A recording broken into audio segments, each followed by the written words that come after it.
बनवूया झुणका भाकरी। नमस्कार, मी पूनम, तुम्हा सगळ्यांचं पूनम रेसिपी मध्ये स्वागत आहे। आज आपण महाराष्ट्रीयन झुणका भाकरी करणार आहोत। त्यासाठी आपण 1 वाटी बेसन घेतलेला आहे, कांदा, कढीपत्ता, हिंग, कोथिंबीर, इथे आपण हिरवी मिरची, कोथिंबीर आणि लसूण त्याची पेस्ट करून घेतलेली आहे, आलं लसूण पेस्ट, हळदी पावडर, मीठ, राई आणि जिरं। इथे आपण कढईमध्ये तेल टाकलेलं आहे, 1 पळी तेल गरम झाले। आता आपण त्यामध्ये राई टाकूया, अर्धा चमचा इथे राई टाकून घेतले, अर्धा चमचा जिरं, राई आणि जिरं तडतडून देऊ। त्यामध्येच आपण हिंग टाकूया,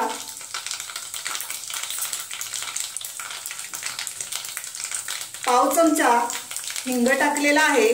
कढीपत्त्याची आपण पानं टाकून घेऊ।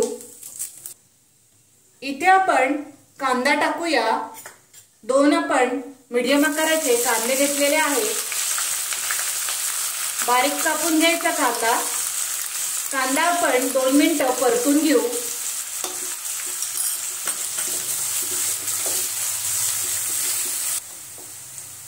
कांदा इथे आपण 2 मिनिटं चांगला परतलेला आहे। त्यामध्ये आलं लसूण पेस्ट 1 चमचा आणि हिरवी मिरची, कोथिंबीर आणि लसूण त्याची पेस्ट आपण 1 चमचा टाकून घेऊ। तुम्हाला किती तिखट हवंय तसं तुम्ही हिरवी मिरची त्यामध्ये टाका। हे सर्व आपण परतून घेऊया। इथे आपण चवीनुसार मीठ टाकूया,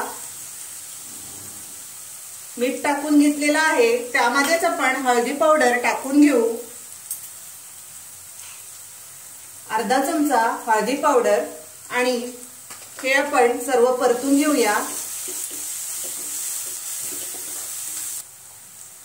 इथे आपण पाणी टाकून घेऊया,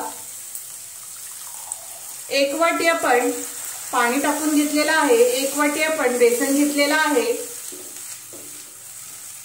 यामध्येच आपण कोथिंबीर टाकूया, थोडीशी इथे आपण कोथिंबीर टाकून घेतलेली आहे। इथे बघा पाण्याला उकळी आलेली आहे।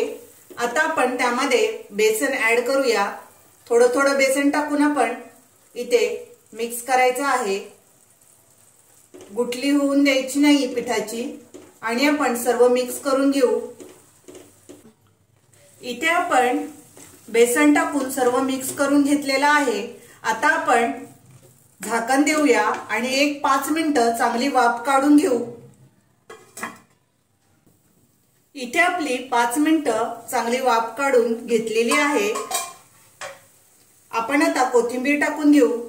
कोथिंबीर आपण स्वच्छ धुवून कापून घेतलेली आहे आणि सर्व मिक्स करून घेऊया। इथे बघा छान असा आपला झुणका तयार झालेला आहे, आणि झुणक्यासोबत आपण तांदळाची भाकरी बनवून घेऊया। गॅस आता आपण बंद करून घेऊ। इथे आपण तांदळाची भाकरी बनवतोय, त्यासाठी आपण 1 ग्लास पाणी टाकलेलं आहे। इथे आपलं पाणी उकळलेलं आहे, 1 ग्लास पाणी घेतलंय, त्यामध्ये आपण थोडंसं आपण चवीपुरतं मीठ टाकूया आणि उकड करून घेऊ।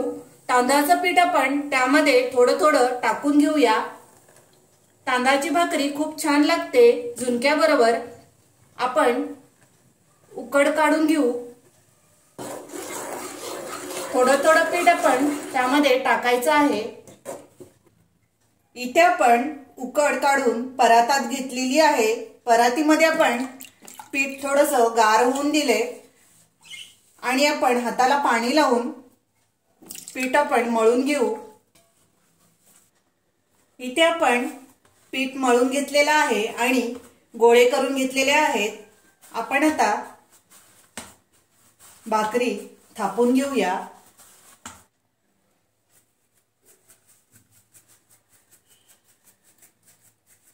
इथे आपण थापून भाकरी घेणार आहोत। थोडंसं परातीमध्ये पीठ टाकून आपण भाकरी थापून घेऊ। परातीमध्ये पीठ टाकले, आता आपण तळव्याच्या साहाय्याने आपण भाकरी सर्व बाजूनी छान अशी गोल राऊंड मध्ये थापून घेऊया।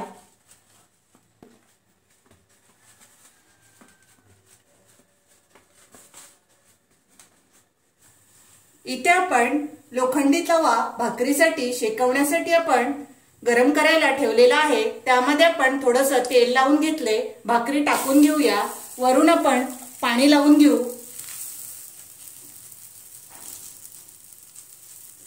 आणि भाकरी एका बाजूने शेकून देऊया। इथे आपलं भाकरीवरचं पाणी सुकलेलं आहे। आता आपण भाकरी पलटी मारून घेऊया। दुसऱ्या बाजूने आपण छानपैकी शेकून घेतली। बघा, छान अशी टम्म भाकरी फुगते। तांदळाची भाकरी खूप छान तयार होते। सर्व कडा आपण कपड्याने शेकून घेऊया। इथे बघा, छान अशी तांदळाची भाकरी आपली तयार झालेली आहे। आता आपण प्लेटमध्ये काढून घेऊ। दुसरी भाकरी आपण तव्यामध्ये टाकलेली आहे, ती आपण पलटी मारून घेऊया आणि अशाच प्रकारे सर्व आपण भाकऱ्या शेकून घेऊया। इथे आपली झुणका भाकरी बघा तयार झालेली आहे। सोबत कांदा आणि मिरची, खूप छान अशी झुणका भाकरी तयार होते। तुम्हाला माझा व्हिडिओ आवडला असेल तर लाईक करा, शेअर करा आणि माझ्या चॅनलला सबस्क्राइब करा। थँक्यू।